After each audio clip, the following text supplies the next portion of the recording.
Las 7 esposas de Barba Azul. Capítulo 1.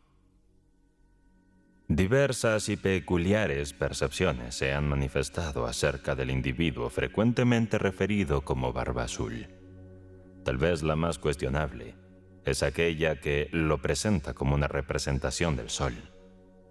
Esta perspectiva, defendida por algunos estudiosos hace 4 décadas, sugiere que las 7 consortes de Barba Azul simbolizan las auroras, mientras que sus 2 cuñados representan el alba y el crepúsculo, asociándolos con los dioscuros, quienes rescataron a Helena de Teseo. Es esencial recordar que en 1817, Jean-Baptiste, un experto bibliotecario, propuso convincentemente que Napoleón era un mero mito solar. Sin embargo, pese a tales teorías creativas, la existencia tanto de Barba Azul como de Napoleón es innegable. Otra conjetura sin sólidos fundamentos es la que asocia a Barba Azul con el mariscal de Reims, ejecutado en Nantes el 26 de octubre de 1440.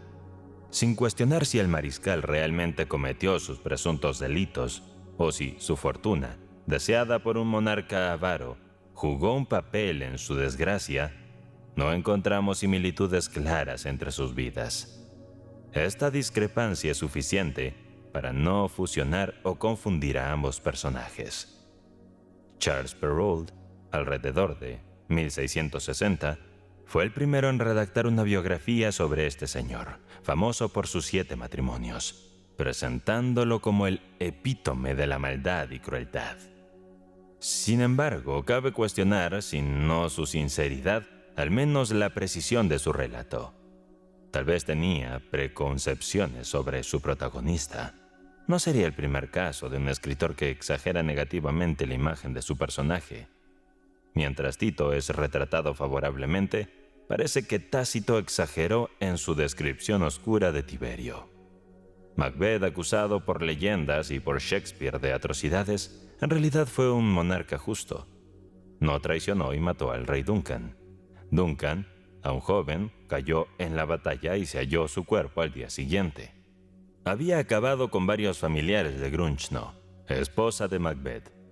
Macbeth, por su parte, impulsó el bienestar de Escocia, apoyando el comercio y a las clases medias, siendo el auténtico monarca del pueblo. Los nobles nunca perdonaron su victoria sobre Duncan, ni su defensa a los trabajadores, difamando su legado tras la muerte. La brillantez de Shakespeare solidificó estas falsedades en la mente colectiva. Siempre sospeché que Barba Azul podría haber sufrido un destino parecido.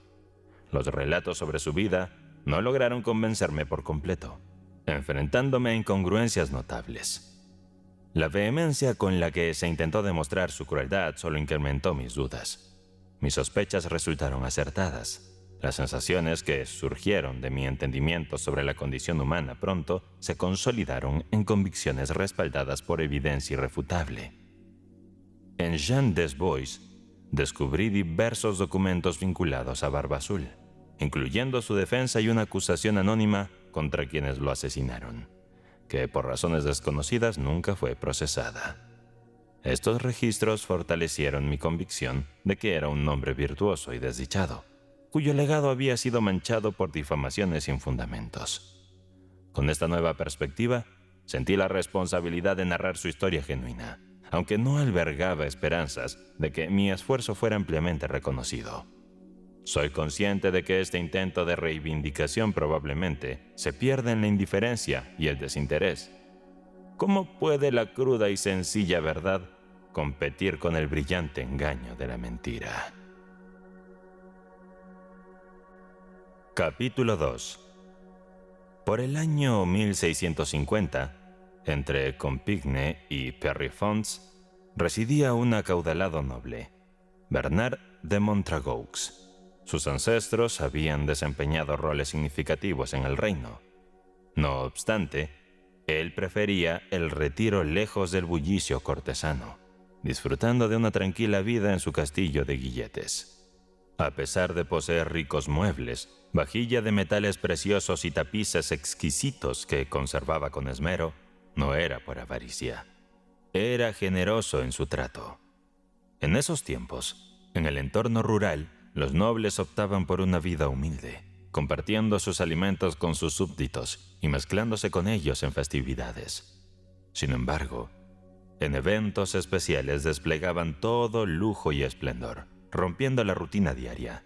Así vivía Monsieur de Montragaux.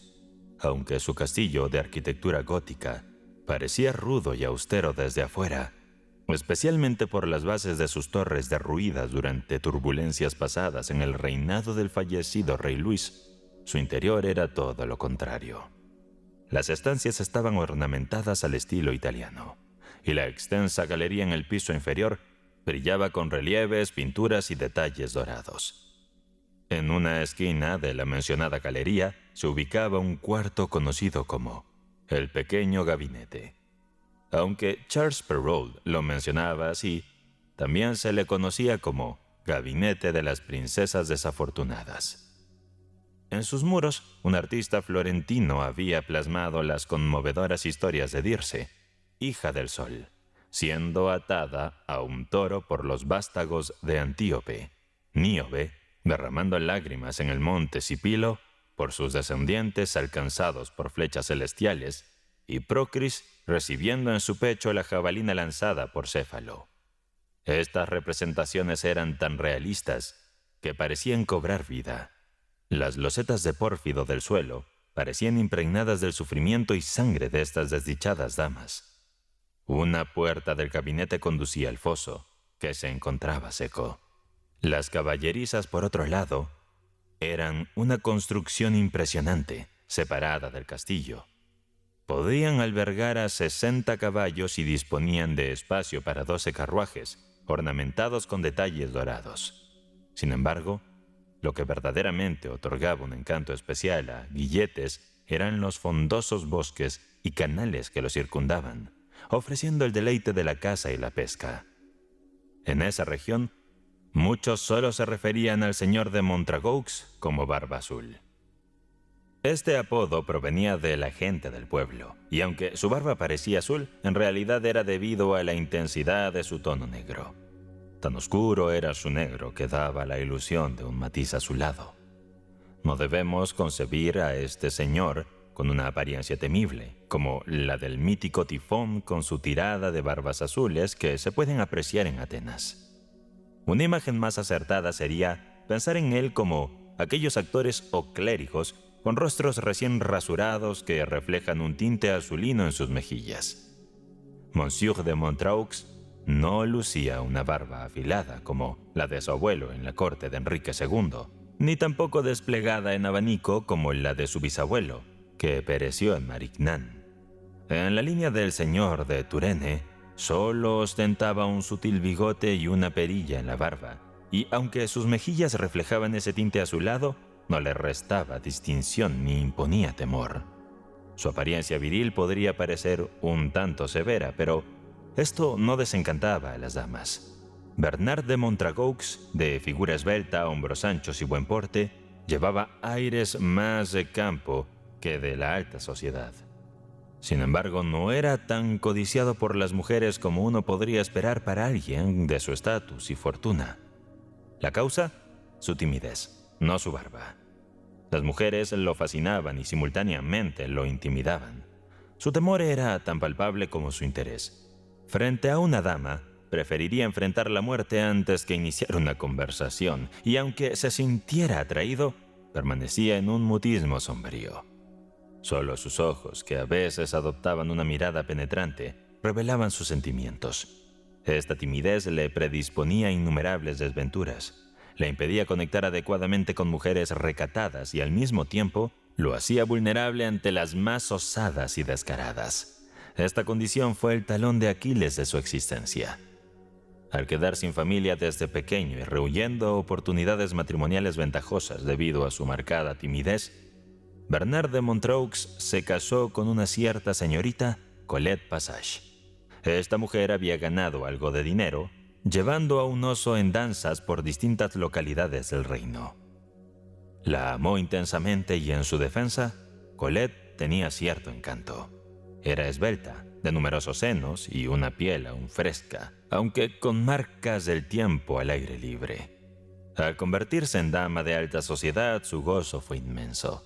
Su corazón genuinamente bondadoso agradecía la devoción y fortaleza de su esposo, que se mostraba como un sirviente sumiso y amante ferviente. Sin embargo, con el tiempo Colette empezó a sentir nostalgia de su vida nómada. A pesar de estar rodeada de opulencia y amor, ansiaba la compañía de su antiguo compañero, el oso, que la languidecía encadenado en su sótano. Al notarla tan inquieta, la razón también se apoderó de Montragaux, profundizando la melancolía de su esposa. La constante atención y cuidado que él le brindaba acabaron por agobiarla. Un día al amanecer, Bernard descubrió que Colette había desaparecido de su lecho. Buscó por todos los rincones del castillo, pero fue en vano. La entrada del cuarto de las doncellas afligidas estaba despejada. Por allí se había marchado hacia el vasto campo junto con su oso. El sufrimiento de Barba Azul resultaba conmovedor al mirar. A pesar de los múltiples emisarios mandados a buscarla, jamás se tuvieron noticias de Colette Passage. El señor de Montragaux no dejaba de extrañarla cuando aceptó bailar en la festividad de Guilletes con Jeanne de la Cloche, hija del subcomisario de Compiègne, quien le despertaba pasión. La solicitó en matrimonio y la consiguió de inmediato. A ella le fascinaba el vino y lo consumía demasiado. Este gusto creció tanto que con el tiempo parecía un odre de piel con un rostro encendido encima. Lo más lamentable era que este odre se descontrolaba, moviéndose desordenadamente por los salones y escalinatas, sollozando, lanzando maldiciones y toses, expulsando vino y descalificaciones hacia cualquiera que cruzara su camino. El señor de Montragaux se sentía agobiado por la repulsión y el terror. Sin embargo, de repente recuperó el coraje y decidió con determinación y paciencia ayudar a su esposa a superar ese deplorable hábito. Oraciones, súplicas, peticiones y advertencias. Utilizó cada recurso a su alcance. Todo resultó en vano. Le negó el acceso al vino de su cava. Ella lo obtenía de otro lugar y aparecía más ebria que nunca. Para disuadirla de su amor por la bebida que tanto apreciaba, añadió valeriana en los envases. Ella creyó que buscaba envenenarla. Se lanzó sobre él y le hundió el cuchillo de cocina 3 pulgadas en el abdomen. Él pensó que sucumbiría a esa herida, pero nunca perdió su característico buen trato. «Debemos sentir lástima en lugar de reproche», expresó. Un día, al olvidar asegurar la entrada del cuarto de las doncellas afligidas, Juana de Cloche penetró en él, descontrolada como siempre. Al contemplar las siluetas en las paredes en gestos de desesperación, a punto de esfumarse, las tomó por mujeres reales y escapó espantada hacia el exterior, gritando que era un homicidio. Al escuchar que Barba Azul la nombraba y perseguía, se precipitó, aterrada, a una laguna, encontrando su fin sumergida. Aunque parezca increíble, su esposo, con el corazón lleno de compasión que poseía, quedó profundamente afectado por su pérdida. 6 semanas tras el trágico evento, se unió en matrimonio con Gillon, la hija de su mayordomo, Trainel. Vestía calzado de madera y desprendía un aroma a cebolla. Era una joven atractiva a pesar de que tenía un ojo desviado y cojeaba. Al casarse, esta joven, picada por una ambición desmedida, soñaba con grandeza y opulencia.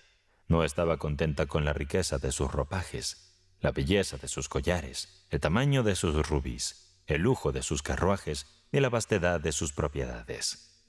Barba Azul, sin ambiciones previas, temía el orgullo de su nueva esposa. En su inocencia se debatía entre si erraba al pensar con modestia o si debía alentar las grandezas de su esposa. Era sensato, pero el amor lo empujaba más allá de la razón.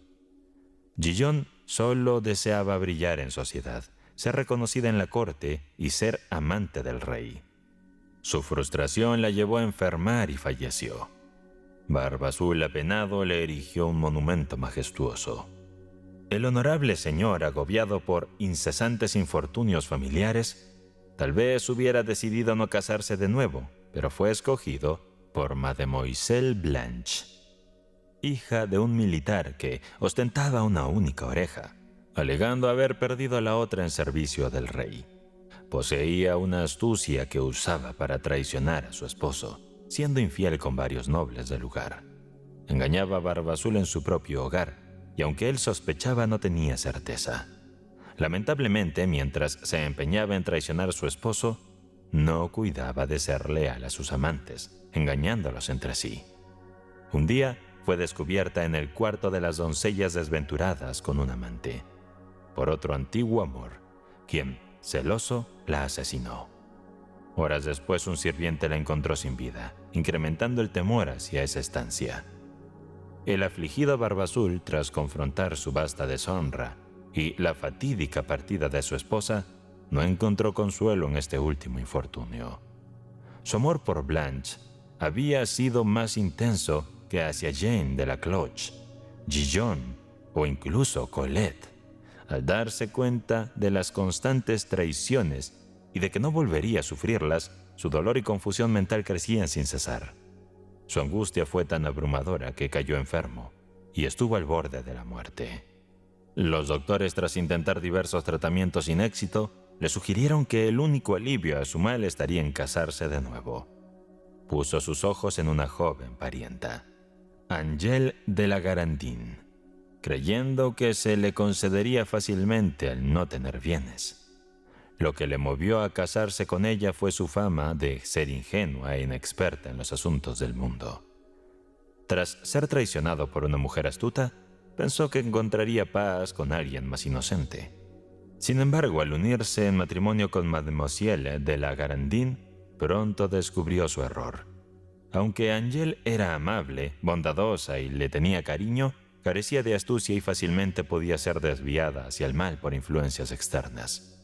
Con solo decirle, haz esto, los espectros te atormentarán, entra aquí o el lobo te atrapará, o cierra los ojos y bebe esta poción, la dulce joven actuaba inmediatamente, guiada por los sinvergüenzas que deseaban de ella lo que cualquiera desearía, dada su belleza. Monsieur de Montragaux, herido y traicionado por esta muchacha aún más que por Blanche, sufrió aún más al estar al tanto de todo, pues Angèle era demasiado sincera para esconderle cualquier cosa. A menudo le contaba, «Señor, alguien me dijo esto, alguien me hizo aquello, alguien me robó esto, vi esto, sentí esto». Con su inocencia causaba a su marido dolores insoportables. Él los resistía con fortaleza. Al final tuvo que llamarla ingenua y reprenderla. Esta fue la primera mancha en su reputación, que no dejaría de crecer. Un monje itinerante que pasaba por Guilletes mientras Monsieur de Montragaux estaba en una cacería, encontró a Madame Angèle cosiendo ropita para una muñeca. El monje, al ver lo inocente y bella que era, la convenció de ir con él, prometiéndole que un ángel la aguardaba en el bosque para obsequiarle unas ligas de perlas. Se presume que un lobo debió haberla devorado, pues no se supo más de ella. Tras un episodio tan desafortunado, ¿cómo Barba Azul pudo pensar en casarse nuevamente? Resultaría inexplicable si no fuera por el hechizo que un par de ojos encantadores puede tener sobre un corazón bondadoso. El honorable caballero, conocido en una mansión cercana a una joven huérfana de noble cuna, de nombre Alix de Pontalcín, había sido despojada de toda su herencia por un albacea avaro y contemplaba la idea de retirarse a un convento. Sin embargo, intervenciones amistosas persuadieron a Alix para reconsiderar y considerar el matrimonio de Monsieur de Montragaux. Su belleza era inigualable, y Barba Azul, anhelando una dicha sin fin junto a ella, se encontró una vez más desilusionado. Esta desventura caló aún más profundo en su alma que las anteriores penas matrimoniales. Aunque Alix había accedido al enlace, rehusó consumarlo. Por más que el señor de Montragaux intentara persuadirla, ella resistía sus súplicas, sus lágrimas y sus argumentos. Evitaba incluso el menor gesto afectuoso de su esposo y optó por encerrarse en el cuarto de las doncellas desdichadas, donde pasaba noches enteras en soledad y desapego. Nadie pudo determinar el motivo de una resistencia tan contraria a las normas tanto humanas como divinas. Algunos especularon que la peculiar barba azul de Monsieur de Montragaux era la causa, pero las menciones previas sobre su barba hacen que esta teoría sea cuestionable. Sin duda es un enigma complejo. El desdichado esposo padecía de un dolor insufrible. En un intento de distraerse, se sumergió en la casa con fervor, llevando al límite a caballos, perros y cazadores. Pero al volver a su hogar, agotado, solo necesitaba ver a Mademoiselle de Pontalcín para que sus dolencias y agonías se reavivaran. Finalmente, incapaz de soportar más esta situación, solicitó en Roma la anulación de un matrimonio que resultó ser una farsa. Tras una generosa donación al Santo Padre, logró la anulación conforme al derecho eclesiástico. Si Monsieur de Montragaux despidió a Mademoiselle de Pontalcín con todo el respeto que una dama merece, sin mostrar violencia, fue debido a su noble carácter, su magnanimidad y su dominio propio. Pero hizo un juramento. No permitiría que ninguna mujer cruzase el umbral de sus habitaciones. Habría sido afortunado si hubiera cumplido ese voto hasta el final. Capítulo 3. Habían pasado ya algunos años desde que el señor de Montragaux se separó de su sexta esposa, y en las tierras circundantes solo persistían vagos rumores sobre las adversidades domésticas que habían asolado a ese honorable caballero. Las historias sobre el paradero de sus esposas se contaban en el pueblo, generando temor en las noches. Algunos las creían mientras que otros eran escépticos. Por esa época, una viuda de avanzada edad, Sidonie de Lespoise, se mudó con sus hijos al dominio de la Motte-Giron, unas pocas leguas de distancia del castillo de Guilletes. Había incertidumbre sobre su origen y el de su difunto esposo. Algunos rumores sugerían que había tenido puestos importantes en lugares lejanos como Saboya o España, mientras que otros murmuraban sobre su muerte en las Indias. A pesar de las conjeturas, vivía con cierta opulencia e invitaba con frecuencia a la nobleza local a la Motte-Giron. Tenía 2 hijas. Ana, la mayor, estaba cerca de ser considerada solterona y tenía una perspicacia notable. Jeanne, la menor y en edad casadera, mostraba una madurez y conocimiento del mundo que disimulaba con su apariencia genuina. Además, Sidonie tenía 2 hijos varones, jóvenes de buena presencia. Uno era dragón y el otro mosquetero. Vale la pena señalar que este último pertenecía a los mosqueteros negros, aunque a simple vista esto no era aparente, pues la distinción no radicaba en su uniforme, sino en el pelaje de sus monturas. Todos vestían sobretodos azules con adornos dorados. En cuanto a los dragones, se les identificaba por una especie de gorro de piel con una cola que caía elegantemente sobre una oreja. Había cierto estigma asociado a los dragones, a quienes muchos veían con recelo, como lo indicaba una popular canción de la época. «Mamá, aquí vienen los dragones. Démonos prisa». No se hubiera encontrado en toda la caballería de dragones de su majestad a un sinvergüenza más descarado, a un vividor más astuto o a un pícaro más despreciable que Cosme. En comparación, su hermano parecía un joven íntegro. Aunque aficionado al alcohol y al juego, Pierre tenía un encanto que atraía a las damas y una suerte en el juego que permitía ganar en las mesas de cartas. Estas eran sus únicas habilidades conocidas para sustentarse. La madre de ambos, la dama de Lepois, no hacía más que simular una riqueza que no tenía en Motte-Giron para impresionar a la nobleza. La realidad era que no poseía ni una moneda y estaba endeudada hasta las cejas, incluso por su dentadura postiza. Todo lo que mostraba, desde su indumentaria y mobiliario hasta su carruaje, caballos y sirvientes, había sido adquirido a crédito de prestamistas de París. Estos amenazaban con recuperar todo si no lograba casar a alguna de sus hijas con un noble adinerado pronto. Así, la honorable Sidonie temía encontrarse de repente despojada de todo. Desesperada por encontrar un buen partido para sus hijas, posó sus ojos en el señor de Montragaux, a quien veía como un hombre crédulo, fácil de engaño, con un temperamento dócil y propenso a enamorarse, pese a su aparente rudeza y timidez. Ambas hijas eran cómplices de este plan, y cada vez que se cruzaban con él, dirigían miradas fulminantes al incauto Barba Azul, quien pronto cedió ante el encanto de las hermanas. Olvidando su promesa anterior, se encontró obsesionado con la idea de casarse con una de ellas, ya que las encontraba igualmente cautivadoras. Tras algunas vacilaciones, más por timidez que indecisión, se presentó en Montguirón y propuso matrimonio a la dama de Lepoix, dejando en sus manos la elección de la hija. Madame Sidonia respondió con cortesía, manifestando su estima hacia él y dándole permiso para cortejar a la hija de su elección. «Proceda a su gusto, monsieur», expresó. «Seré la primera en celebrar su elección».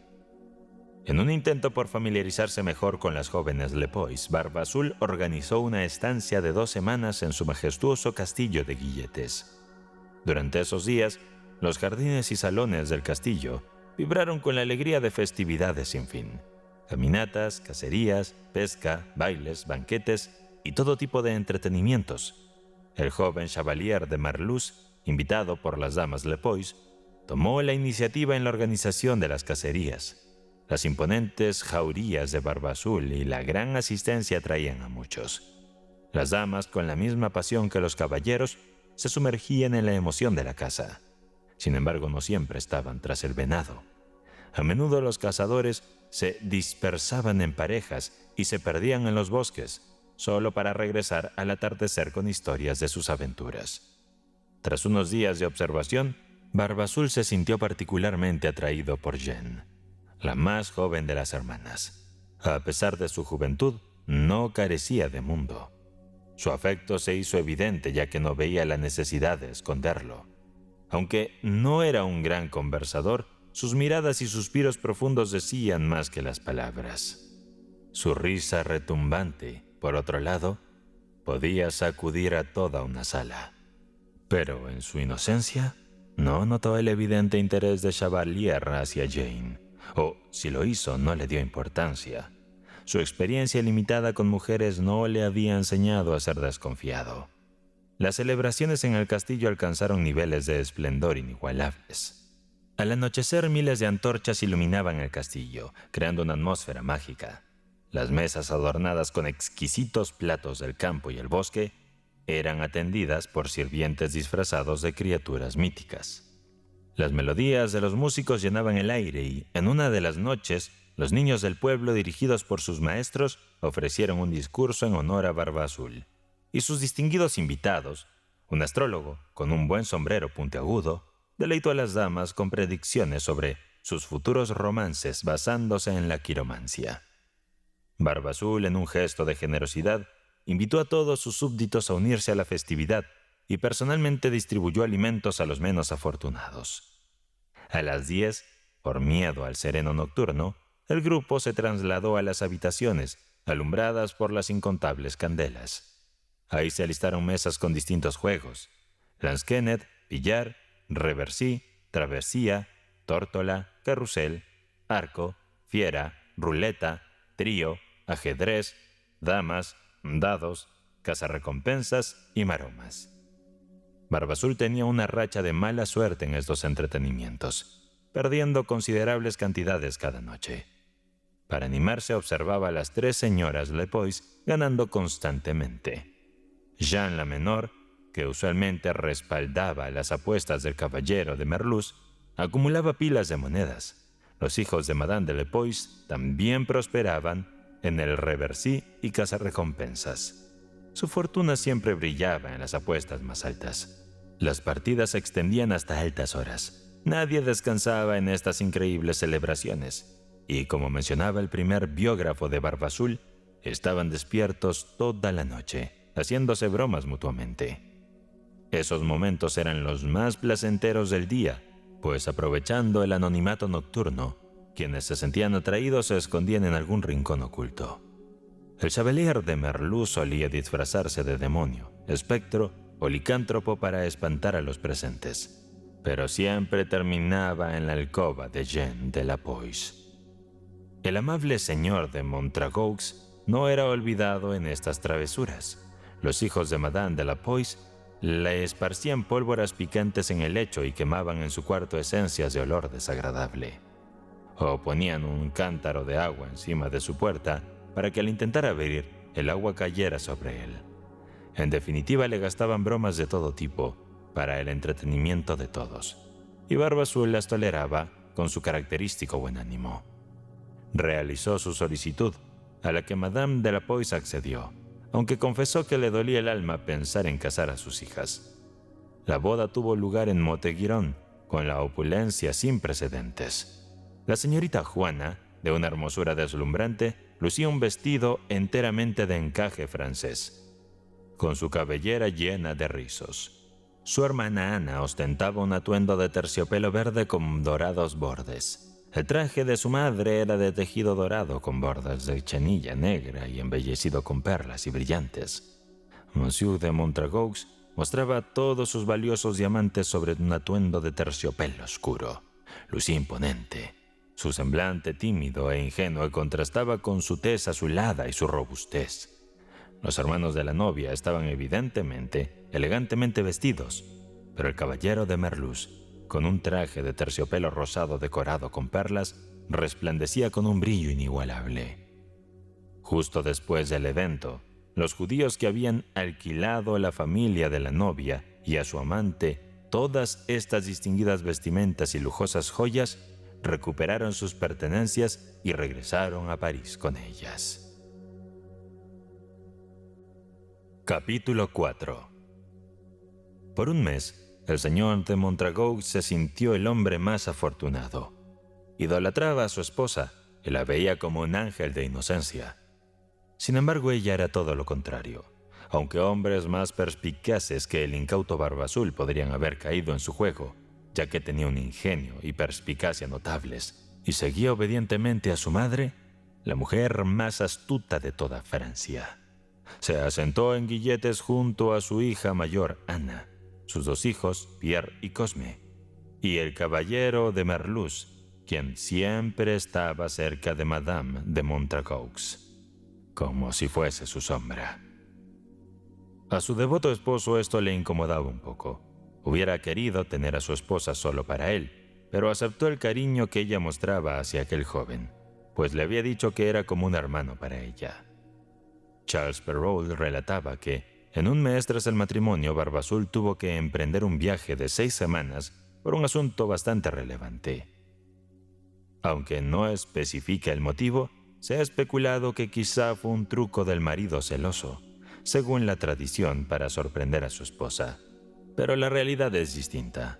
Monsieur de Montragaux fue a Le Parge para obtener la herencia de su primo de Outard, que falleció heroicamente por un proyectil en la batalla de Dunas, mientras jugaba a los dados sobre un tambor.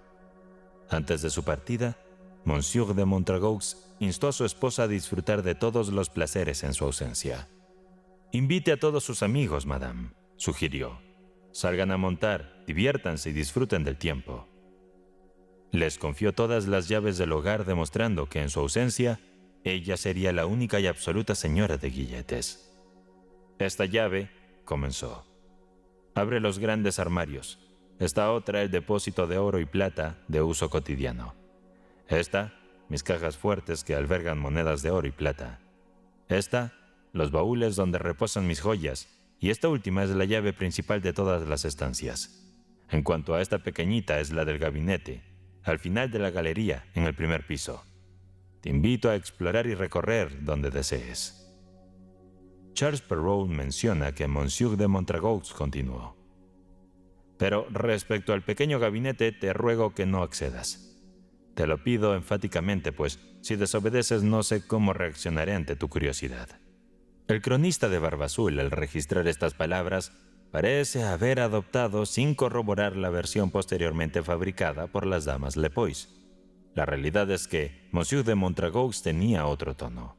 Al entregar la llave del gabinete a su esposa, el mismo que contenía los recuerdos de las desafortunadas princesas a las que hemos hecho referencia anteriormente, solo deseó que su querida esposa evitara ese rincón, asociado a momentos dolorosos de su vida. Fue en esa habitación donde su primera y más querida esposa escapó con su amante, donde Blanche lo había traicionado con otros caballeros y donde la sangre de un desdichado amor había manchado el suelo. ¿No eran acaso estas razones suficientes para que Monsieur de Montragaux viera ese espacio con tristeza y aprensión? Las verdaderas palabras que le dijo a su esposa, reflejando sus temores y sentimientos, fueron en realidad: «Madame, todo lo que es mío es ahora suyo, y sería un desaire si no le confiara cada rincón de nuestro hogar. Puede acceder al pequeño gabinete, así como cualquier otra estancia de esta casa. Sin embargo, si respeta mis deseos, evitará hacerlo, considerando los recuerdos dolorosos que asocio con ese espacio y las inquietantes premoniciones que dichos recuerdos contra mi voluntad despiertan en mí. Sería una aflicción insuperable si algo malo le sucediera o si, por algún motivo, yo le causara dolor. Por favor, comprenda estas preocupaciones, que espero sean infundadas y vea en ellas solo el reflejo de mi profundo cariño y mi vigilante amor hacia usted». Con estas sinceras palabras, el caballero abrazó tiernamente a su esposa y emprendió su viaje. Los amigos y vecinos, narra Charles, no esperaron una invitación formal para visitar a la recién casada, pues ardían en deseo de admirar las riquezas de su hogar. Sin demora exploraron cada sala, armario y vestidor, encontrando que cada espacio superaba en opulencia y belleza al anterior. No cesaban de expresar su envidia y de alabar la fortuna de su amiga. Todos los cronistas que han documentado este episodio coinciden en que la esposa no se deleitaba observando estas riquezas, ya que estaba impaciente por abrir el pequeño gabinete. Esto es completamente cierto, y como dice Perrault, su curiosidad era tan intensa que, olvidando la cortesía de sus invitados, corrió hacia el gabinete por una escalera secreta, con tanta prisa que temió caerse varias veces. Este hecho es innegable. Sin embargo, lo que ha sido omitido por otros es que su prisa por llegar a ese cuarto era porque el caballero de Merluz la aguardaba en su interior. Desde su llegada al castillo de los Guilletes, ella mantenía encuentros regulares con el joven caballero en el gabinete, y en ocasiones incluso más de una vez al día, sin cansarse de este vínculo tan inapropiado para una mujer casada. Es indiscutible la naturaleza de la relación entre ella y el caballero. Lejos de ser inocente, carecía de respeto y pureza. Si solo hubiera cometido el error de ser infiel a su esposo, aunque reprobable, la historia podría haber sido más condescendiente con ella. Un moralista riguroso podría haber encontrado justificaciones. La permisividad moral de la época, los contratiempos observados en la ciudad y la corte, las consecuencias de una educación negligente y la influencia de una madre sin escrúpulos, ya que Madame Sidoine de Lepoix alentaba las aventuras de su hija. Los más sensatos habrían podido perdonar un desliz, considerándolo un error humano y no un grave pecado. Sus indiscreciones podrían haber sido vistas como fallos cotidianos y no como actos nefastos, y la sociedad habría opinado que simplemente se comportaba como muchos otros de su tiempo. Sin embargo, Jean de Lepoix, no conforme con faltar el compromiso con su esposo, llegó al extremo de conspirar contra su vida. En ese gabinete, llamado también el de las princesas desdichadas, Jeanne de Lepoix, ahora señora de Montragaux, junto al caballero de Merluz, conspiró para terminar con la vida de un esposo que no había mostrado más que bondad y lealtad hacia ella. Más tarde, alegó que al adentrarse en el cuarto, descubrió los cuerpos de 6 mujeres colgadas, cuya sangre ya seca pintaba el suelo, y que al identificar a esas mujeres como las anteriores esposas de Barba Azul, vislumbró el destino que le esperaba. Si eso fue cierto, debió haber confundido pinturas en las paredes con verdaderos cuerpos mutilados, similar a las alucinaciones de Lady Macbeth. Sin embargo, es probable que Jeanne inventara tal visión horrorosa para relatarla posteriormente, dando justificación a los asesinos de su esposo y difamando al difunto. El destino de Monsieur de Montragaux ya estaba sellado. Diversas cartas que tengo en mi poder sugieren que Madame Sidoine de Lepoix estaba al tanto de la conspiración. Respecto a su hija mayor, se podía decir que era la mente maestra detrás de todo. Anne de Lepoix destacaba como la más perversa de la familia. A pesar de estar rodeada de un ambiente libertino, mantenía su castidad. no por rechazar placeres que considerara indignos, sino porque su verdadero deleite radicaba en actos de crueldad.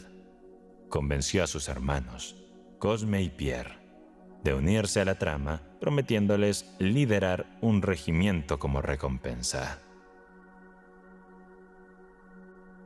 Capítulo 5.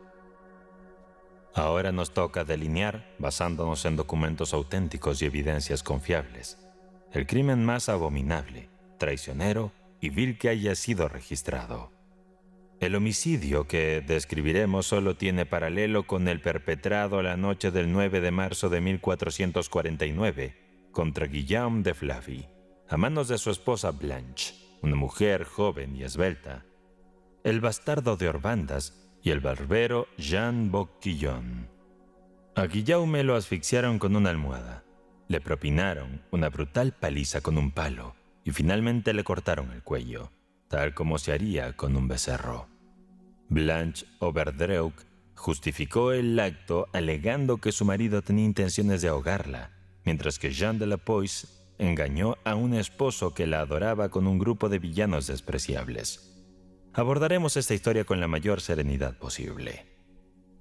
Barbazul regresó antes de lo previsto. Esto generó la errónea noción de que, consumido por celos intensos, buscaba descubrir alguna indiscreción de su esposa.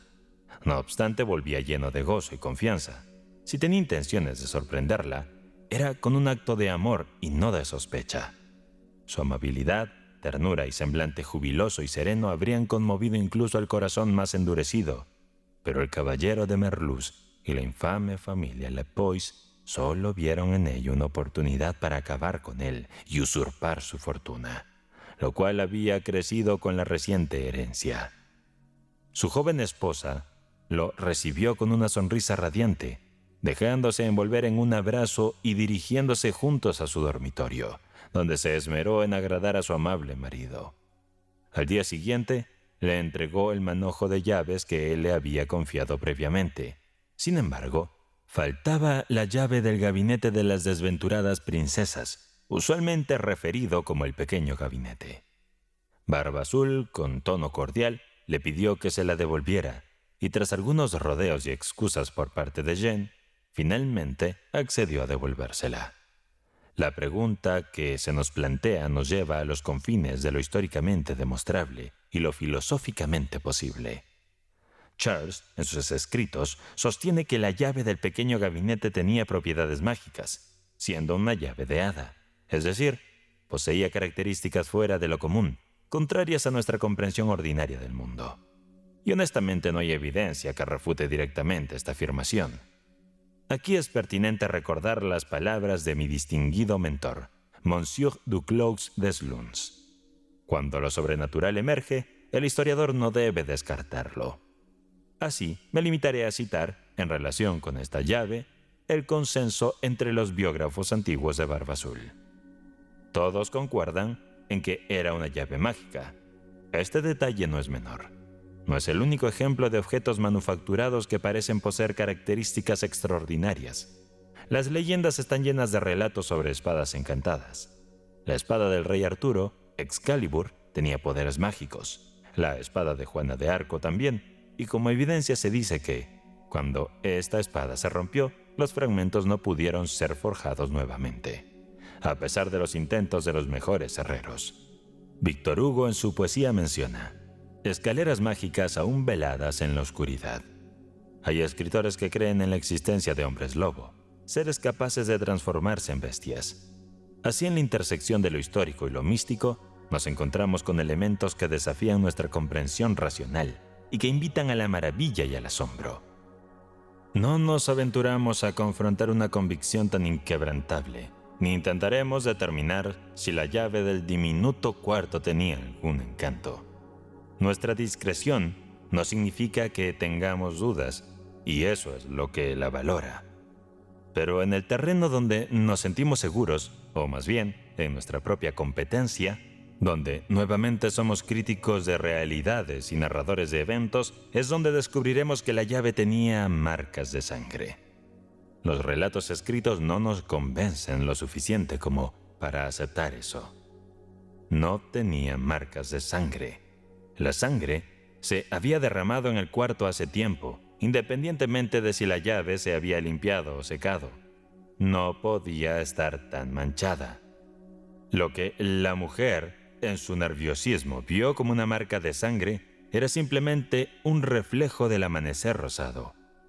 El señor de Montragaux, al observar la llave, entendió que su esposa había estado en el cuarto. Observó que lucía más pálida que cuando se la entregó y dedujo que ese brillo era resultado de su uso. Esta revelación le causó pesar y le expresó a su esposa con una mirada melancólica. «Mi amor, has visitado el cuartito. Espero que no tenga consecuencias nefastas para ninguno de nosotros. Desde ese lugar surge una energía negativa que quería evitar que te afectara. Si caes bajo su influjo, me destrozaría. Disculpa, cuando uno ama se vuelve temeroso». Frente a estas palabras, aunque Barba Azul no la intimidaba, dado que su tono y acciones solo reflejaban afecto y tristeza, la señora de Montragaux comenzó a gritar desesperadamente. «¡Ayuda! ¡Ayuda! ¡Quiere acabar conmigo!». Esa era la señal acordada. Al escucharla, el caballero de Merluz y los dos jóvenes de Madame de la Poix debían lanzarse sobre Barba Azul y herirlo con sus sables. No obstante, el guerrero, que Jane había ocultado en un closet de un cuarto, emergió por sí solo. Al verlo, aparece con su espada lista. Monsieur de Montragaux tomó la posición defensiva. Jane, consumida por el miedo, corrió hasta encontrar a su hermana en el pasillo. Contrario a lo que se rumora, no estaban en una torre, ya que todas habían sido demolidas por orden del cardenal Richelieu.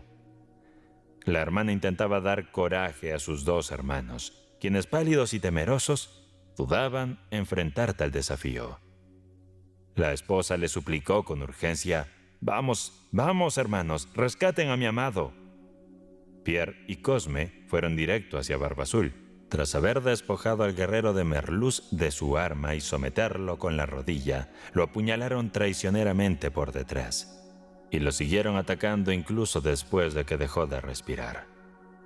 Barba Azul no dejó descendencia. Su mujer permaneció como propietaria de sus posesiones. Usó parte para otorgar una dote a su hermana, una porción para adquirir rangos militares para sus hermanos y el remanente para casarse con el guerrero de Merluz, quien ganó gran estima al prosperar económicamente. El verdugo.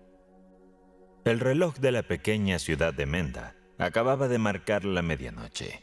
En ese momento, un joven oficial francés, apoyado en la barandilla de una larga terraza que bordea los jardines del castillo de Menda, parece estar inmerso en pensamientos más profundos de lo que correspondería a la despreocupación desenfadada de la vida militar.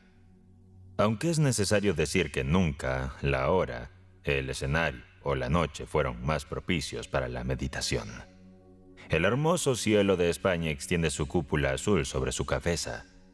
El destello de las estrellas y la suave luz de la luna iluminan el encantador valle que se extiende a sus pies. Apoyado parcialmente en un naranjo en flor, el joven comandante puede ver 300 pies por debajo de él la ciudad de Menda, en la base de la roca sobre la que está construido el castillo.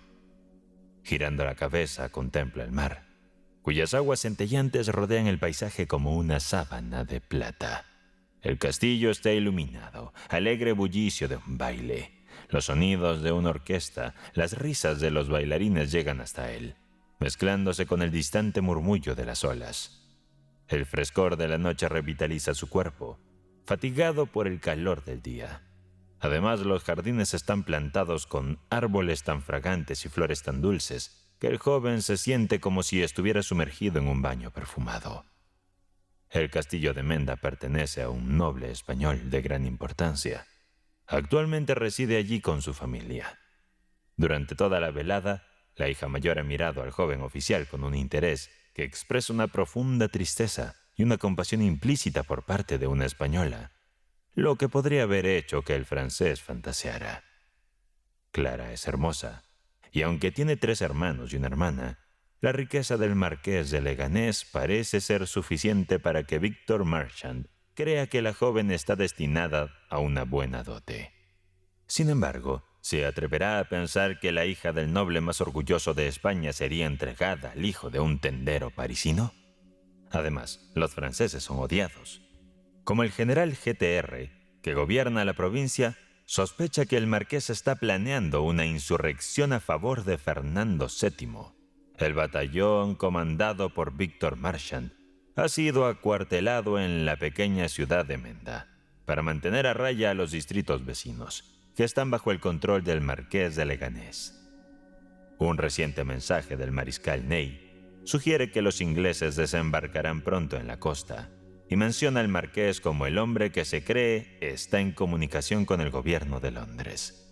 Así que, a pesar de la cálida bienvenida que el español ha ofrecido a Víctor Marchand y a sus soldados, el joven oficial permanece constantemente alerta.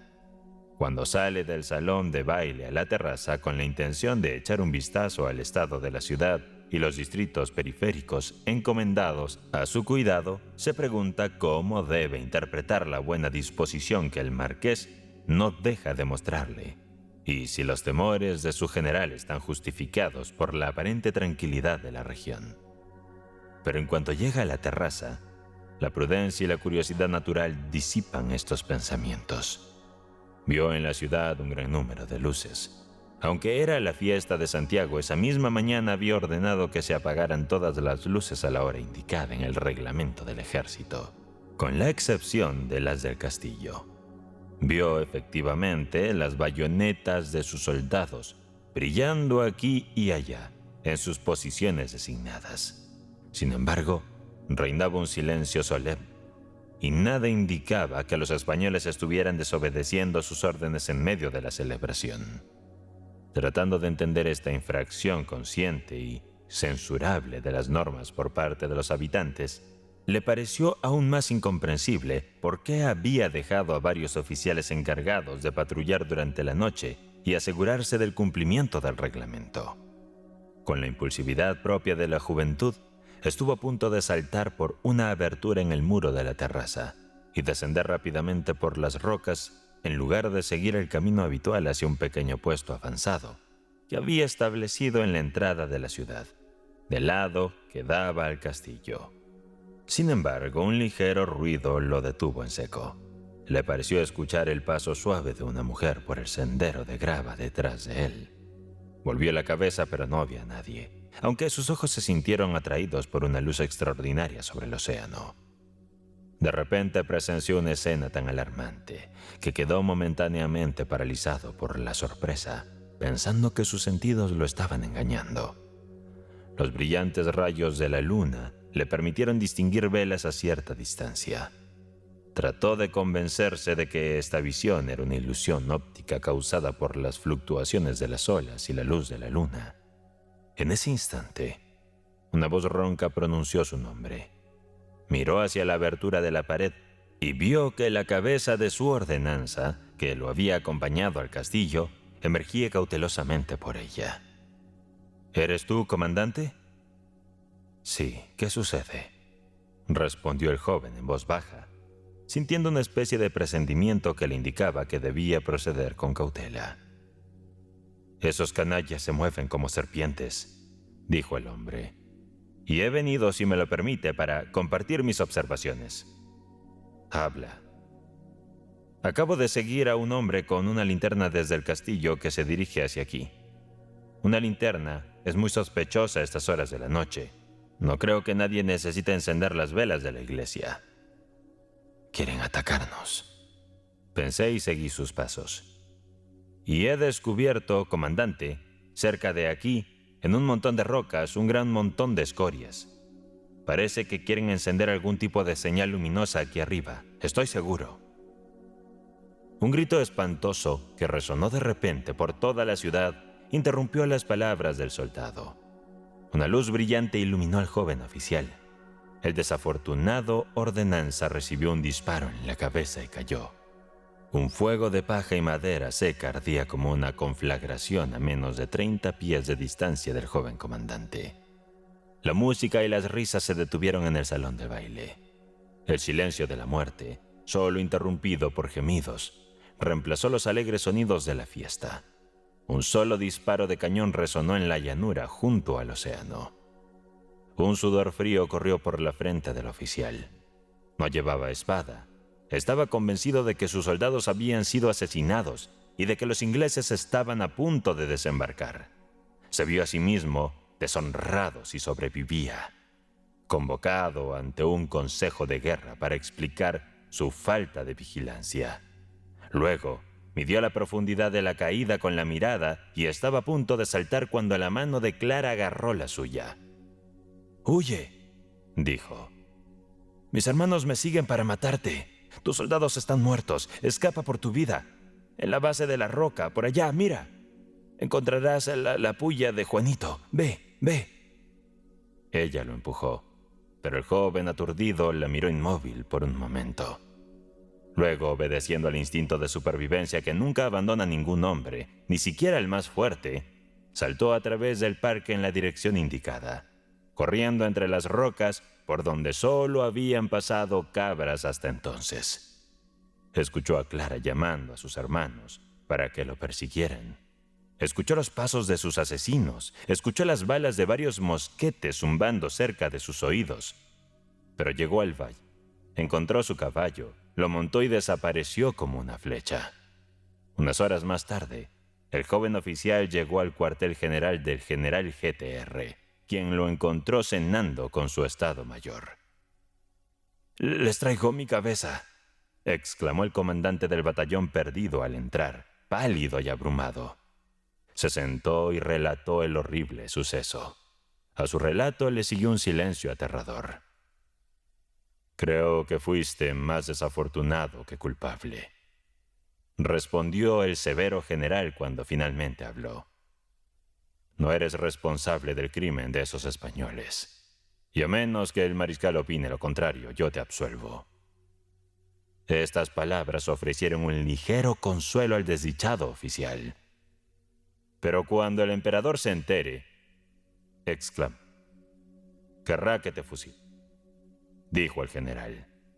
«Pero ya veremos eso. Por ahora», añadió en tono firme, «no debes mencionar esto a nadie más, excepto para convertirlo en una represalia que infunda un sano terror a un pueblo que hace la guerra como salvajes». Una hora después, un regimiento completo, un destacamento de caballería y una batería de artillería se dirigieron hacia Menda. El general y Víctor marchaban al frente de la columna. Los soldados, informados de la masacre de sus camaradas, estaban llenos de furia. La distancia entre la ciudad de Menda y el cuartel general se recorrió a una velocidad asombrosa. En el camino el general encontró todos los pueblos en armas. Cada una de las humildes aldeas fue rodeada y sus habitantes diezmados. Por una de esas inexplicables fatalidades, los barcos británicos se retiraron sin avanzar. Más tarde se supo que estos buques transportaban la artillería y habían superado al resto de los transportes. Así que la ciudad de Menda, privada del apoyo que esperaba, y que la aparición de la flota británica en el horizonte había hecho suponer a sus habitantes, fue cercada por las tropas francesas prácticamente, sin haber sufrido ningún ataque importante. Los habitantes de la ciudad, aterrorizados, se ofrecieron a rendirse sin condiciones, con un espíritu de devoción no poco común en la península. Aquellos que habían asesinado a la soldadesca francesa, temiendo la crueldad de su comandante y temiendo que Menda fuera destruida por el fuego y su población exterminada, ofrecieron al general entregarse a sí mismos. El general aceptó la oferta con la condición de que todos los habitantes del castillo, desde el marqués hasta el sirviente más humilde, fueran entregados a su custodia. Aprobada esta condición, el general cedió perdonar al resto de la población y evitar que sus soldados saquearan o incendiaran la ciudad.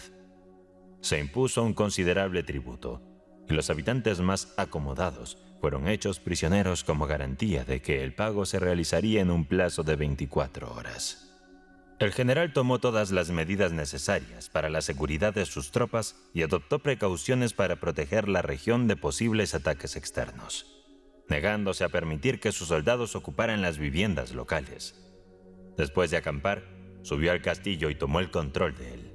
Los miembros de la familia Leganés y sus sirvientes fueron arrestados y mantenidos bajo vigilancia en el gran salón donde se había celebrado el baile. Las ventanas de este salón daban a la terraza que dominaba la ciudad.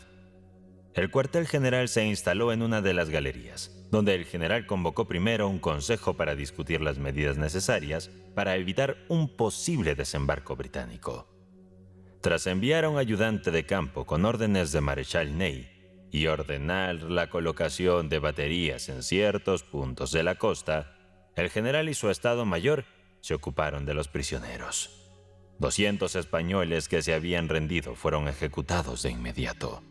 Después de esta acción militar, el general ordenó que se erigieran en la terraza tantas horcas como miembros de la familia Leganés y mandó a llamar al verdugo de la ciudad. Victor Marchand aprovechó el tiempo antes de la cena para visitar a los prisioneros. No pasó mucho tiempo antes de que regresara con el general. «He venido», dijo con voz llena de pesar, «a solicitar clemencia». «¿Tú?», exclamó el general con un tono de amarga ironía. «Sí», respondió Víctor. «Es solo una triste súplica. El marqués, quien ha visto preparar las horcas, espera que modifiques este método de ejecución. Él te pide que la pena de su familia sea la decapitación, como corresponde a la nobleza». «Así sea», respondió el general. «También piden asistencia religiosa y ser liberados de sus ataduras. Prometen que no intentarán escapar a cambio». «Acepto», dijo el general, «pero tú serás responsable de ellos. El marqués está dispuesto a ofrecer toda su fortuna si perdonas uno de sus hijos». «¿De verdad?», exclamó el general. «Su propiedad ya pertenece al rey José». Hizo una pausa. Un pensamiento despectivo cruzó su mente y frunció el ceño antes de decir: «Superaré sus deseos. Entiendo la importancia de su última petición. Está bien, permitiré que conserve su continuidad de nombre y linaje. Pero España unirá a él para siempre el recuerdo de su traición y su castigo. Daré la vida y toda su fortuna a cualquiera de sus hijos que desempeñe el oficio de verdugo para los demás. Ahora ve, no quiero oír más sobre este asunto». Se sirvió la cena y los oficiales saciaron su apetito, que había sido agudizado por la tensión. Solo uno de ellos, Victor Marchand, no asistió al banquete. Después de una larga indecisión, regresó al salón donde la orgullosa familia Leganés estaba prisionera, contemplando con tristeza la escena que se desarrollaba en la habitación donde solo 2 noches antes había visto a los jóvenes y las jóvenes girando en el vals con alegría. Se estremeció al pensar cuán pronto caerían bajo el sable del verdugo. Atados en sus sillas doradas, el padre y la madre, los 3 hijos y las 2 hijas, permanecían sentados en un estado de completa inmovilidad. 8 criados también estaban cerca de ellos, con los brazos atados a la espalda. Estas 15 personas se miraban con solemnidad, y sus ojos apenas reflejaban las emociones que llenaban sus corazones. Los centinelas, aunque inmóviles, los vigilaban respetando el dolor de esos crueles enemigos. Una expresión de interrogación apareció en el rostro de todos cuando Víctor entró en la habitación. Dio la orden de desatar a los prisioneros, y él mismo se acercó para desatar las cuerdas que sujetaban a Clara en su silla. Ella sonrió tristemente. El oficial no pudo evitar acariciar suavemente los brazos de la joven, mientras admiraba con tristeza su hermoso cabello y su elegante figura. Era una auténtica española, con la tez española y los ojos españoles, con sus pestañas curvadas y sus grandes pupilas más negras que el ala del cuervo. «¿Lo lograste?», preguntó con una de esas sonrisas melancólicas que aún conservaban un toque de infancia. Víctor no pudo evitar soltar un gemido. Miró sucesivamente a los 3 hermanos y luego a Clara. El hermano mayor tenía 30 años, aunque era pequeño y de aspecto altivo y despreciativo. Poseía una cierta nobleza de modales y parecía tener algo de la delicadeza de sentimientos que había hecho famosa la caballería española en tiempos pasados. Se llamaba Juanito. El segundo hijo, Felipe, tenía alrededor de 20 años y se parecía mucho a Clara. El más joven tenía 8 años. Un pintor habría visto en los rasgos de Manuelo un atisbo de la constancia romana que David había otorgado a los niños en sus representaciones republicanas. La cabeza del viejo marqués, cubierta de cabellos blancos ondulados, parecía haber sido sacada de un cuadro de Murillo. Al mirar a cada uno de ellos, el joven oficial negó con la cabeza, desesperado de que alguno de esos 4 seres aceptara la horrenda propuesta del general. Sin embargo, reunió el valor para comunicárselo a Clara. La joven se estremeció por un momento, pero luego recuperó la calma y se acercó a su padre, arrodillándose a sus pies. «Haz que Juanito jure que obedecerá fielmente tus órdenes y cumplirá nuestros deseos», le dijo.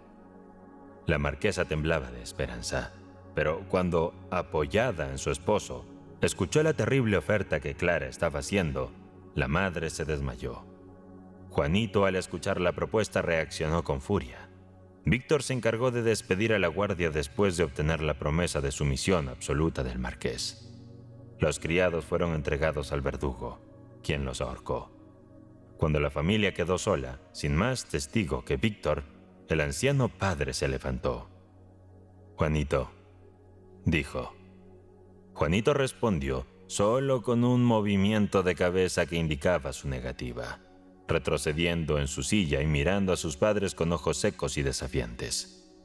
Clara se acercó a él con una sonrisa y se sentó en sus rodillas. «Querido Juanito», dijo ella, pasando el brazo alrededor de su cuello y besándole los párpados. «Si supieras lo dulce que me parecería la muerte si fuera por tu mano. Me liberaría del odioso contacto de un verdugo. Me salvaría de todas las desgracias que me esperan. Y, querido Juanito, no querrías que perteneciera a nadie más, ¿verdad?» Sus ojos brillaban con fuego mientras miraba a Víctor, como si quisiera avivar el odio de Juanito hacia los franceses. «Ten coraje», le dijo su hermano Felipe, «o nuestra nobleza casi real se extinguirá».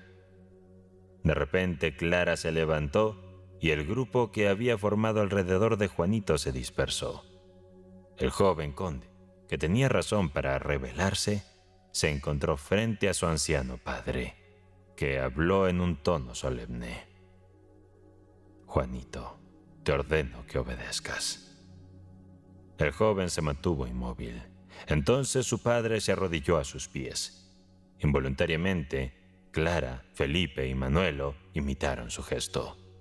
Todos extendieron sus manos hacia Juanito, quien estaba a punto de salvar a su familia de la extinción, y cada uno repitió las palabras del padre. «Hijo mío, ¿acaso te falta el espíritu español y el verdadero sentimiento? ¿Me dejarás de rodillas por más tiempo? ¿Por qué solo piensas en tu vida y en tus sufrimientos? ¿Es este mi hijo?», añadió volviéndose hacia su esposa. «Consiente», gritó la madre desesperada al ver un movimiento en los párpados de Juanito, cuyo significado solo ella comprendía. Mariquita, la segunda hija, estaba arrodillada, abrazando a su madre con fuerza mientras lloraba lágrimas calientes mientras su hermano la regañaba. En ese momento, entró en la habitación el capellán del castillo. La familia lo rodeó de inmediato y lo condujo hacia Juanito. Incapaz de soportar más tiempo la escena, Víctor hizo una señal clara y se retiró, decidido a hacer otro intento contra el general. Lo encontró de muy buen humor, en medio de un banquete, bebiendo con sus oficiales, quienes cada vez estaban más animados. Una hora después, 100 de los líderes destacados de Menda se congregaron en la terraza, siguiendo las órdenes del general, para asistir a la ejecución de la familia Leganés. Un grupo de soldados estaba encargado de mantener a raya a los españoles, que estaban posicionados bajo la horca donde habían colgado a los sirvientes. Las cabezas de los burgueses casi rozaban los pies de estos mártires. A unos 10 metros de ese grupo, se encontraba un bloque donde brillaba una cimitarra, mientras un verdugo esperaba en caso de que Juanito se resistiera en el último momento. Los españoles pronto escucharon, en medio de un profundo silencio, el sonido de numerosas personas caminando, los pasos uniformes de los soldados y el ligero tintineo de sus equipos. Estos ruidos se entremezclaban con las risas alegres de los oficiales, como había sucedido antes de una fiesta que había encubierto los preparativos de una traición sangrienta. Todos los ojos se volvieron hacia el castillo, donde la noble familia avanzaba con una asombrosa compostura, manteniendo rostros serenos y tranquilos. Un único miembro pálido y deshecho se apoyó en el sacerdote, quien agotó sus recursos de consuelo religioso en este hombre, el único que sobreviviría. El verdugo, al igual que todos los presentes, sabía que Juanito había aceptado tomar su lugar ese día.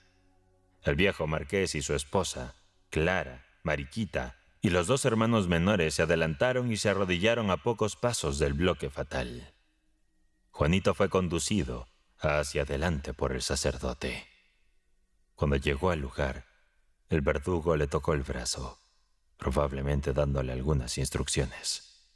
Mientras tanto, el confesor giraba a las víctimas para que no vieran los golpes mortales. Pero, como verdaderos españoles, se mantuvieron erguidos sin titubear. Clara se adelantó como la primera. «Juanito», pronunció con voz firme, «ten piedad de mi falta de coraje. Comienza conmigo». En ese momento se escucharon los pasos apresurados de un hombre, y Víctor Marchand apareció en la terraza. Clara ya estaba arrodillada, con su blanco cuello expuesto a la cimitarra. El oficial palideció, pero corrió con todas sus fuerzas. «El general te ofrecerá la vida si te casas conmigo», le susurró en voz baja. La española le lanzó una mirada de orgullo y desprecio. «Vamos, Juanito», pronunció con voz grave y su cabeza cayó a los pies de Víctor. La marquesa de Leganés tuvo un espasmo al escuchar ese sonido. Fue la única muestra de tristeza que dio. «¿Estoy bien ubicado aquí, mi querido Juanito?», preguntó el joven Manuelo a su hermano. «Ah, estás llorando, Mariquita», mencionó Juanito a su hermana. «Sí», respondió ella. «Estoy pensando en ti, mi pobre Juanito. Estarás tan solo sin nosotros». Luego la imponente figura del marqués avanzó. Observó la sangre de sus hijos, se volvió hacia los espectadores silenciosos e inmóviles y dijo en voz alta mientras extendía sus manos hacia Juanito: «Españoles, le otorgo a mi hijo mi bendición paternal. Ahora, marqués, golpea sin temor. No tienes culpa». Sin embargo, Juanito vio a su madre acercándose a él, apoyada por el cura. Gritó: «Ella me dio a luz». Un grito de horror surgió entre los presentes. El bullicio de la fiesta y las risas joviales de los oficiales se detuvieron ante ese terrible clamor. La marquesa comprendió que la valentía de Juanito se había agotado, y saltando por encima del parapeto, se estrelló con las rocas debajo. Se oyó un grito de admiración. Juanito había perdido el conocimiento. «General», expresó un oficial que se encontraba algo ebrio, «Marchand acaba de relatarme los detalles de esa ejecución allá abajo. Dudo que usted haya dado la orden». «Olvidan, caballeros», exclamó el general GTR, «que 500 familias francesas están sumidas en el luto y que estamos en territorio español. ¿Acaso desean dejar nuestros restos en su suelo?». Después de ese discurso, nadie, ni siquiera el subteniente, se atrevió a vaciar su copa. A pesar del respeto que lo rodeaba, y a pesar del título de El Verdugo que el rey de España le otorgó como título nobiliario al marqués de Leganés, él está sumido en la melancolía. Lleva una vida solitaria y rara vez es visto. Cargado por el peso de su noble delito, parece ansioso por el nacimiento de un segundo hijo. que le permitirá reunirse con las sombras que lo persiguen constantemente. Las 3 preguntas. A cierto rey se le ocurrió que, si supiera la respuesta a estas 3 preguntas, nunca se equivocaría en nada de lo que hiciera. Las 3 preguntas eran: 1. ¿Cuál es el mejor momento para empezar algo? 2. ¿Quiénes son las personas a quienes hay que prestar importancia? 3. ¿Qué es lo más importante que hay que hacer en todo momento? El rey hizo proclamar por todo su reino que daría una gran recompensa a quien le respondiera estas 3 preguntas. Y acudieron ante él hombres cultos y experimentados, pero ninguno le dio una respuesta satisfactoria. En respuesta a la primera pregunta, una persona le dijo que, para conocer el momento adecuado para empezar algo, uno debe ser minucioso con su tiempo y ordenar su vida de acuerdo a un horario estricto. Solo así, le informó, podría hacer todo a su debido tiempo. Otra persona le dijo que planificar un horario era inútil y que el rey debía evitar distracciones y pasatiempos ociosos.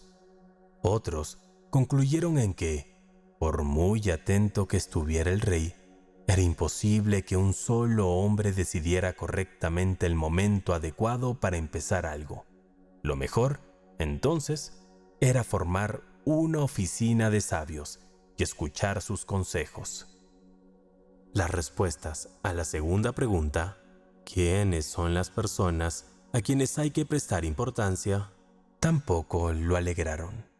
Una persona dijo que el rey necesitaba escuchar en todo momento a su corte real. Otro le animó a depositar su total confianza en los sacerdotes y monjes. Otros mencionaron confiar en los médicos. Finalmente, hubo uno quien le recomendó escuchar solamente a los militares y guerreros. A la tercera pregunta, sobre cuál era la tarea más importante que hay que hacer, le respondieron que esa tarea era la ciencia. Otros dijeron que era la guerra. Otros, de nuevo, defendieron el sacerdocio y la carrera militar. Como todas las respuestas fueron diferentes y contradictorias, el rey no estuvo de acuerdo con ninguna de ellas. Por lo tanto, decidió no entregar la recompensa. Pero él seguía deseoso de encontrar las respuestas a sus 3 preguntas. Entonces decidió consultar a un viejo ermitaño, de quien se decía que era un hombre lleno de sabiduría. El ermitaño vivía en un bosque que nunca abandonaba y no recibía a nadie más que a los pobres. Como no le gustaban los ricos y poderosos, el rey se vistió con ropas sencillas y les ordenó a los hombres de su escolta que lo esperaran al pie de la montaña, mientras él conversaba con el anciano ermitaño. Cuando el rey llegó a la cabaña donde habitaba el ermitaño, éste se encontraba cavando un hoyo en su jardín. Al ver al rey, le saludó y siguió cavando. El ermitaño era frágil y débil, y cada vez que clavaba la pala en la tierra, respiraba con dificultad. El rey se acercó y le dijo: «He venido aquí, sabio ermitaño, para pedirte que me respondas estas 3 preguntas. ¿Cuál es el mejor momento para empezar algo? ¿Quiénes son las personas a quienes hay que prestar importancia? ¿Qué es lo más importante que hay que hacer en todo momento?». El ermitaño escuchó, pero no le respondió. Solamente posó su mano sobre su hombro y luego continuó cavando. «Estás cansado», dijo el rey. «Dame la pala y descansa un rato». «Gracias», dijo el ermitaño, sentándose en el suelo después de darle la pala al rey. Cuando hubo cavado cierto rato, el rey se detuvo y repitió sus 3 preguntas. El ermitaño tampoco respondió esta vez. Se levantó, alargó la mano para coger la pala y le dijo al rey: Ahora descansa y déjame trabajar un poco. Pero el rey no le dio la pala y siguió cavando. Pasó una hora y luego otra, y finalmente el sol comenzó a descender entre las montañas y los árboles. El rey por fin dejó la pala en la tierra y dijo: «Vine aquí para tener una respuesta a mis preguntas. Si no puedes darme ninguna, dímelo y regresaré a casa». «¿Has oído a alguien corriendo por allí?», dijo el ermitaño. El rey se volvió y vio un hombre barbudo que salía corriendo del bosque. Corría como un loco y presionaba sus manos contra el vientre, de donde brotaba sangre. Cuando llegó hasta el rey, cayó desmayado al suelo. El rey y el ermitaño le desabrocharon la ropa y vieron que había recibido una profunda cuchillada. El rey limpió la herida lo mejor que pudo y vendó al hombre con su pañuelo y con una toalla del ermitaño. Sin embargo, la sangre no dejaba de manar. El rey retiraba una y otra vez la venda empapada y volvía a enjuagarla. Cuando por fin la sangre dejó de manar, el herido recuperó la conciencia y pidió algo de beber. El rey trajo agua fresca y se la dio. Había oscurecido y el aire de la noche era suave y fresco. El rey, con la ayuda del ermitaño, recostó al herido en la cama de la cabaña, quien cerró los ojos y se quedó dormido. El rey estaba rendido tras un largo día de subir la montaña, cavar en el jardín y ayudar al hombre herido. Tras apoyarse contra la pared, se quedó dormido. Cuando despertó, el amanecer asomaba ya sobre las montañas. «Perdóname», dijo entonces el herido con voz débil. «No te conozco y no tengo nada que perdonarte», dijo el rey. «Tú no me conoces, pero yo sí a ti», dijo el hombre. «Soy tu enemigo. Juré vengarme de ti. Durante la guerra ejecutaste a mi hermano y te apoderaste de mis propiedades. Sabía que habías venido solo a ver al ermitaño y decidí matarte a tu regreso. Pero pasó el día y no regresaste. Entonces salí de mi escondite y, para mi infortunio, me topé con tus soldados, que me reconocieron y me hirieron. Logré escapar, pero habría muerto si no me hubieras auxiliado. Deseaba matarte y me has salvado la vida. Yo había intentado matarte, pero tú salvaste mi vida. Me siento avergonzado y agradecido al mismo tiempo. Si vivo, juro que seré tu servidor el resto de mi vida. Por favor, Majestad, concédeme tu perdón». El rey se alegró muchísimo de haberse reconciliado con un enemigo tan acérrimo. No solo lo perdonó, sino que le prometió enviarle a su médico y devolverle sus propiedades. Tras pedir a sus sirvientes que llevaran al herido a su casa, salió al pórtico y vio al ermitaño. Antes de volver a su palacio, intentó una vez más repetirle sus 3 preguntas. El ermitaño estaba de rodillas, sembrando unas semillas en los hoyos que el rey había cavado el día anterior. El rey se le acercó y le dijo: «Por última vez, te ruego que respondas a mis preguntas, sabio». «Tus preguntas ya han sido contestadas», dijo el ermitaño. «Pero, ¿cómo?», preguntó el rey confundido. «¿No lo ves?», dijo el ermitaño. «Si ayer no te hubieras compadecido de mí y no hubieras cavado estos hoyos, habrías regresado por tu camino y aquel hombre te habría atacado. Entonces te habrías arrepentido de no haberte quedado conmigo. Así que ahí tienes tus respuestas. El momento más importante fue cuando estabas cavando los hoyos. Yo era el hombre más importante en ese momento, y ayudarme era tu asunto más importante. Después, cuando el herido corrió hacia nosotros, el momento más importante fue cuando lo estabas atendiendo. pues de no haberlo auxiliado, habría muerto sin hacer las paces contigo. Así que él era el hombre más importante en ese momento, y lo que hiciste por él fue la tarea más importante. Recuerda, solo hay un momento importante, y es ahora. Es el momento más importante, porque es el único sobre el que tenemos dominio.